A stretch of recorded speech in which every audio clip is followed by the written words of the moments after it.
మీరు ఇష్టంగా వెంకన్న అని పిలుచుకునే నాయకుడు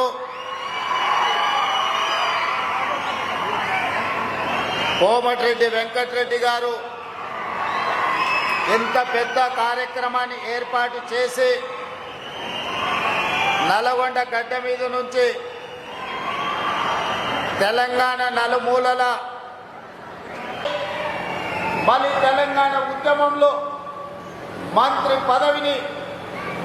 రాజీనామా చేయడమే కాదు, నల్గొండ గడ్డ మీద నుంచి ఆమరణ నిరాహార దీక్ష చేసి ఆరోగ్యం దెబ్బతీసుకొని ఈనాటికి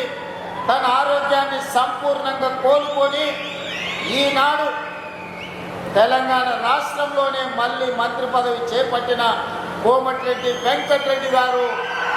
ఈ నల్గొండ జిల్లా ఆనాడు కొండా లక్ష్మణ్ బాపూజీ గారు భువనగిరి నుంచి ప్రజా ప్రాతినిధ్యం వహిస్తే ఈనాడు నల్గొండ శాసనసభ నుంచి కోమటిరెడ్డి వెంకటరెడ్డి గారు ఆ బాధ్యత నిర్వహించి తెలంగాణ ఉద్యమంలో నల్గొండ బిడ్డలు గర్వంగా తలెత్తుకునే త్యాగం చేసిన నాయకుడు కోమటిరెడ్డి వెంకటరెడ్డి గారని నేను ఈ సందర్భంగా గుర్తు చేయదలుచుకున్నాను.